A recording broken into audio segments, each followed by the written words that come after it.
영광 받으소서. 주님께서 여러분과 함께 또한 사제의 영과 함께 루카가 전한 거룩한 복음입니다. 주님 영광 받으소서. 그때 예수님께서 제자들에게 말씀하셨다. 너희는 허리에 띠를 메고 등불을 켜놓고 있어라.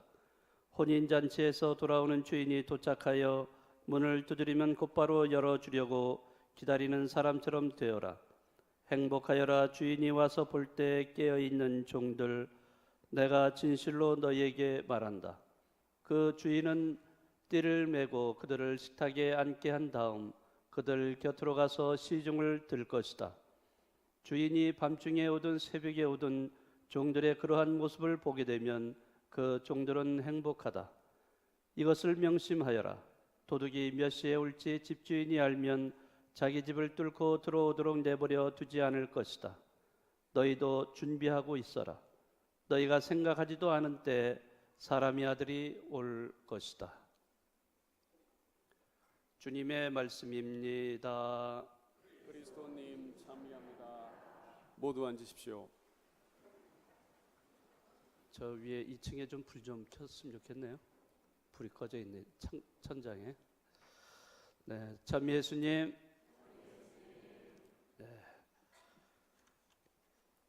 오늘 우리의 고유 명절 설날입니다. 네, 설날인데 지난 1월 1일 우리가 세배를 미리 했기 때문에 뭐 더 이상 세배는 하지 않아도 되지만 그래도 새해 인사를 좀 나누겠습니다. 새해 복 많이 받으세요. 네, 어떻게 아침에 떡국 좀 드셨습니까? 네, 저는 뭐 해주는 사람이 없어서 못 먹었습니다. 이제 낮에 미사 끝나고 점심 때 먹을 예정으로 있습니다. 떡국을 드셨으면 이제 한 살을 더 드시게 되셨을 텐데요. 네, 우리가 먹고 싶지 않아도 먹어야 되는 것, 때가 되면 먹어야 되는 것이 나이라고 할 수 있죠. 네, 한 살을 더 먹었으니까 이제 더 성숙한 그런 모습과 자세로 또 한 해를 살아가야 되지 않을까 이런 생각이 듭니다.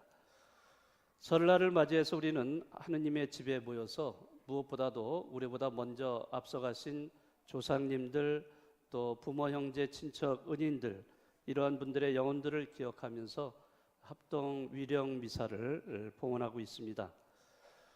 요즘은 집에서 이 차례를 잘 이제 지내지 않으려고 합니다. 너무 번거롭고 또 여러 가지 문제가 있어서 그래서 이제 신자들 가정은 많은 분들이 이제는 성당으로 돌리고 있어요.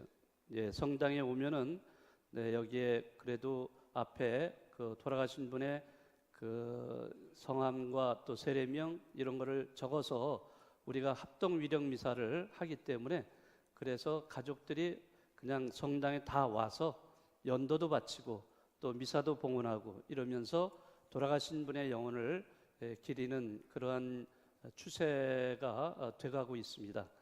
아마 여기에 오신 분들도 아마 집에서 하지 않고 이쪽 성당에 와서 또 분향도 하니까 아마 이렇게 대신 하는 가족들이 더 늘어나고 있지 않는가 생각합니다. 네, 우리가 새해 첫날 돌아가신 분들을 기억하고 또 그분들을 위해서 기도하는 것은 네, 그분들의 음덕을 우리가 생각을 하는 겁니다.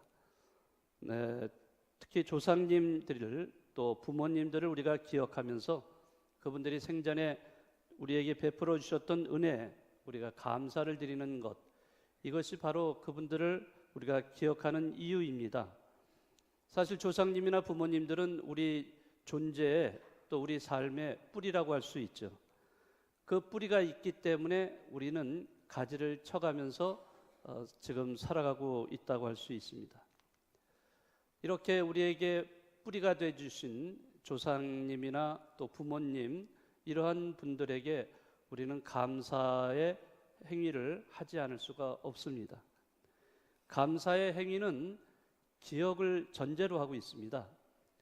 기억을 하지 않으면 감사할 수는 없어요. 그 기억이라고 하는 것은 과거에 우리에게 해주신 그러한 여러 가지 은혜 이런 거를 기억하기 때문에 우리는 지금 현재도 또 앞으로도 그 조상님들 또 돌아가신 부모님들을 위해서 기억하고 기도를 하고 있는 것입니다. 우리가 받은 은혜를 망각하는 사람이라면은 절대 자기 삶에 감사할 줄 모르는 사람이 될 겁니다.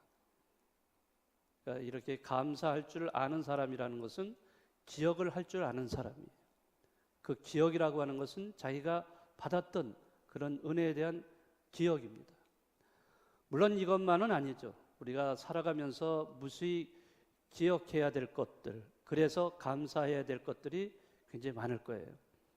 혹시 더 시간이 되신다면은 그렇게 감사해야 될 그런 사람들을 우리가 떠올리면서 좀 같이 인사도 나누고 또 연락도 하고 그런 하루가 됐으면 좋겠습니다. 여기 제대 앞에 여러분이 보시지만은 여러분이 지향한 연령들의 성함 또는 세례명 이것이 적혀 있는 병풍이 있습니다. 이 미사를 통해서 그분들께 감사해야 하고 또 그분들의 영혼이 하느님 안에서 영원한 안식을 얻을 수 있도록 다 함께 기도해야 합니다. 또 뿐만 아니라 이 자리는 우리 삶을 또 돌아보는 길 수는 없지만 짧은 순간이라도 우리 삶을 돌아봐야 돼요. 내가 어떻게 살아왔고 또 어떻게 살아갈 것인가. 이런 거를 잠시라도 생각을 해야 됩니다. 여러분이 오늘 들으셨던 제2독서 야고보서에 보면은 이런 말씀이 나옵니다. 여러분은 내일 일을 알지 못합니다. 여러분의 생명이 무엇입니까? 여러분은 잠깐 나타났다가 사라져버리는 한 줄기 연기일 따름입니다. 야고보 사도가 말씀하신 것은 바로 우리 인생에 대해서 이야기하고 있어요.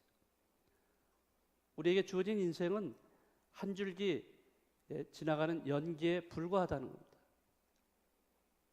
사라져가는 연기에 불과하다라고 이렇게 이야기하고 있어요.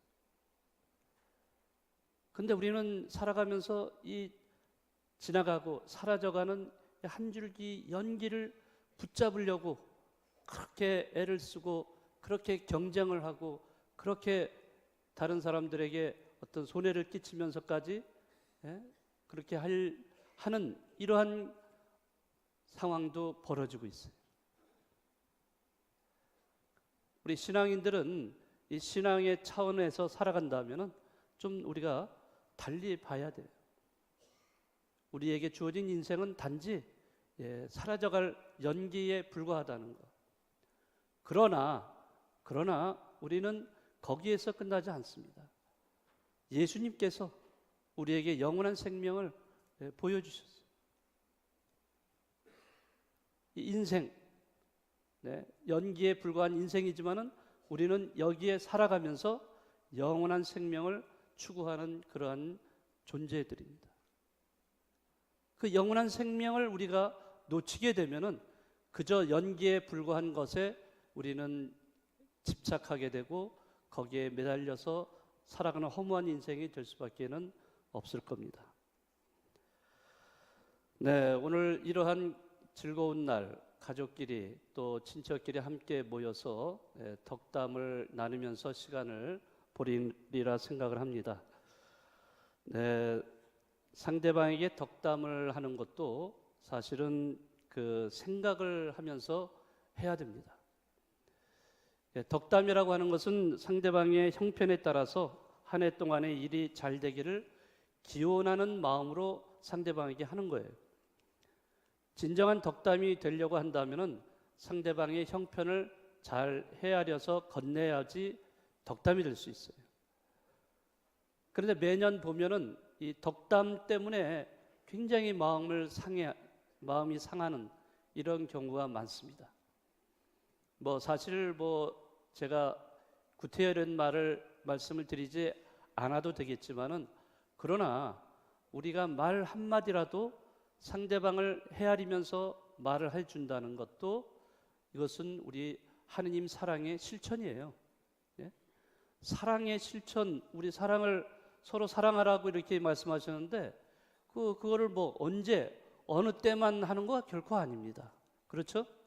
네, 여러분들이 가족끼리 모였을 때 또 친척도 모였을 때 우리 좋은 말을 서로 주고받아야 돼요. 그게 덕담인데 우리는 덕담을 하면서도 그 상대방의 마음을 헤아린다고 하면서 너무 앞서가는 거예요.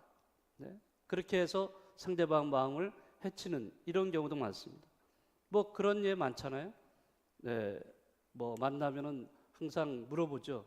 취업을 했냐? 뭐 결혼은 언제 하냐? 아이를 언제 가지냐? 뭐 이런 얘기들. 질문하는 사람은 궁금해서 또 상대방을 배려해서 뭔가 얘기를 해준다고 했지만은 그런 말 한마디 한마디 생각하지 않고 상대방의 그런 형편을 고려하지 않고 말을 던진 것이 비수를 꽂히게 하는 이런 말이 될 수 있어요. 네, 그래서 그 진정한 덕담이 되려면은 상대방을 배려를 해줘야 됩니다. 그리고 존중을 해줘야 돼요. 그렇지 않고서는 덕담이 아니고 독담이 되어버립니다. 독이 든 말이 되어버린다는 거죠. 예? 예, 그렇게 하지 않는 그래서 덕담으로 정말 정겨운 분위기 넘치는 그러한 오늘 하루가 되셨으면 좋겠습니다. 네, 올해는 그 무술년 황금 개띠의 해라고 하죠. 네, 개는 옛날부터 인간과 친화력이 있는 그런 동물로 잘 알려져 있습니다. 이런 말이 있습니다. 사람은 개를 배신해도 개는 사람을 배신하지 않는다. 네, 맞는 말이죠? 네, 사람은 좀 변덕이 좀 심해요. 그런데 개는 정말 충성스럽게 이루 말할 수 없습니다. 네, 그래서 그 주인을 꼭 지키고 주인을 따르는 게 개의 모습입니다. 요즘 그래서 사람들이 그 반려견이라고 얘기하죠. 함께 데리고 살죠. 정말 자기 자식처럼 이렇게 반려견을 데리고 사는 분들이 굉장히 많이 늘어났어요. 이제 그러다 보니까 개가 상팔자가 돼서 뭐예요? 이제 개가 외롭지 않게 볼 수 있게 해주는 텔레비전 채널도 생기고 또 개 호텔도 생기고 뭐 별의별 게 다 생겼어요. 인간보다 더 좋은 대접을 받는 게 요즘 개팔자입니다. 네. 네, 그렇지만은 이제 한편에 또 우려가 되는 게 뭐냐면은 이 유기견들이 많이 생겨나고 있습니다. 네, 버려지는 개들. 네, 이런 개들이 어마어마하게 지금 늘어나고 있어요. 이제 이렇게 나다 보니까 또 화장장이 필요하고 뭐 화장장을 어디 마을에다 지으려니까 그 마을에서 혐오 시설을 또 싫어하고 뭐 이런 지금 사태에 이르렀습니다. 인간이 필요할 때는 애지중지하다가 필요 없을 때는 그냥 내다 버리는 이렇게 인간은 생명을 개도 생명이죠. 그 생명을 생명으로 받아들이지 않고 물건 취급하는 거예요. 개를 물건 취급하는 사람은요, 개만이 아니에요. 다른 사람들도 다른 인간에게도 다른 사람에게도 그렇게 하는 모습을 보입니다. 그런데 우리는 모든 생명은 다 하느님에게 나왔다고 믿고 있어요. 모든 생명은 다 하나님이 주신 거예요. 개의 생명도 마찬가지고 우리 인간의 생명은 마찬가지. 물론 그렇다고 해서 인간과 개가 똑같다고 할 수는 없죠. 비교하면 안 돼요, 개하고. 네, 그렇지만은 생명은 그건 중요한 겁니다. 소중한 거예요. 네, 그렇기 때문에 이 소중한 생명을 우리는 마음대로 그리 처분해서는 안 될 겁니다. 네, 올해 개해를 보내면서 여러분들이 좀 더 다른 생명을 배려할 수 있는 그러한 신앙생활이 됐으면 참 좋겠다 이런 생각이 듭니다. 아까도 덕담에 대한 말씀도 드렸고 또 이 개에 대한 이야기도 말씀드렸지만은 생명을 존중하기 때문에 그렇게 존중한다면은 그 배려하는 마음이 생길 수밖에 없다는 거, 이런 거를 함께 공감했으면 좋겠습니다.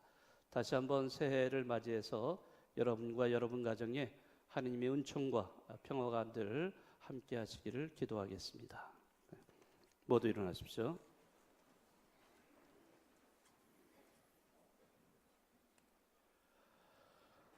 형제